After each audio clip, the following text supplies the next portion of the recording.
In March of 1945, a group of young men walked into a sealed metal chamber at a military base in Maryland. Some of them thought they were testing new uniforms. Some thought it was a routine drill. None of them had been told what was actually about to happen. The door closed behind them, and mustard gas began filling the room. This wasn't the enemy doing this. This was their own government. That chamber was at Edgewood Arsenal, and what happened there wasn't an isolated incident or a wartime accident. It was a deliberate, sustained program that ran for decades, on American soil, using American soldiers, and most of the men involved had no real idea what they'd agreed to.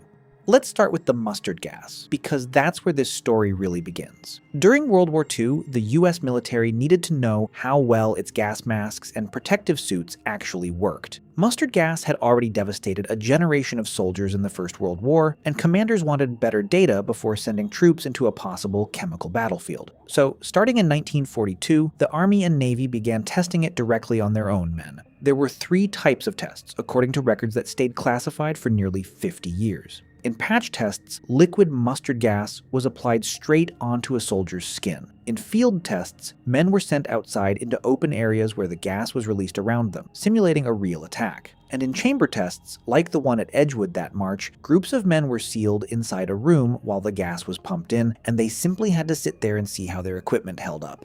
By the time these programs ended, an estimated 60,000 servicemen had been exposed. Mustard gas isn't a mild irritant. It damages DNA within seconds of contact. It causes blistering burns, and long-term exposure has been linked to leukemia, skin cancer, and severe respiratory disease. The military already had data from the First World War showing exactly how dangerous this stuff was to a person's long-term health. They ran the tests anyway. And here's a detail that makes this even harder to sit with. Documents released decades later showed that some of these experiments specifically tracked results by race. Japanese American soldiers, many of them serving in segregated units even while their own families were held in internment camps back home, were used in some of these tests. So were Black and Puerto Rican soldiers, also confined to segregated units at the time. The military wanted to know if mustard gas affected different skin types differently. One of the men involved, a Japanese-American soldier named Louis Besho, was ordered into testing at Edgewood in 1944, following orders that, like most of the paperwork from this program, gave him almost no real information about what he was walking into. None of this stayed hidden by accident. It was classified for a reason. It wasn't until 1991, nearly 50 years later, that federal officials publicly admitted, for the first time, that the military had run these experiments on its own enlisted men. By then, most of the men involved were already in their 70s. Some had already died. In 1994, a former test subject named Rudolph Mills testified before the Senate Committee on Veterans Affairs. He'd been 18 years old when he was put into a gas chamber experiment. He described what it had done to him for the rest of his life. His testimony, along with dozens of others, helped push the VA to formally promise it would track down every surviving test subject and compensate the ones with lasting injuries. That promise mostly didn't happen. An NPR investigation years later found that the VA had located only a small fraction of the men it said it would find. The agency's own explanation was that too many records were missing, incomplete, or never properly kept in the first place. Which is a strange thing to hear about a program the government ran deliberately on purpose for years. Now, if this had ended with the war, it would already be a difficult story. When World War II gave way to the Cold War, Edgewood Arsenal didn't close down. It kept operating and its mission expanded. From 1948 all the way through 1975, the Army ran a new, ongoing human experimentation program at the same site, testing a much wider range of chemicals on soldiers, including nerve agents, tear gas, and psychoactive drugs like LSD.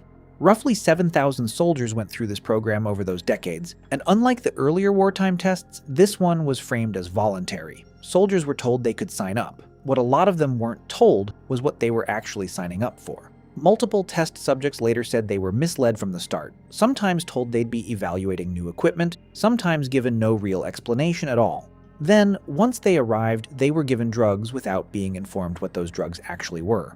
One man, describing his experience decades later, said flatly that if anyone had told him what he was being given, he never would have taken it. He'd been dosed with LSD without his knowledge. The man running much of this by the 1960s was an Army psychiatrist named James Ketchum, who became known, even among his colleagues, by the nickname Dr. Delirium. Ketchum specifically led the psychochemical research side of the program, focused on drugs that altered mood, perception, and behavior. He defended the work for the rest of his life, right up until his death in 2019, arguing that testing chemical weapons on volunteers was actually the more humane path forward, a necessary cost of preparing for a Cold War that might, in his view, turn chemical at any moment.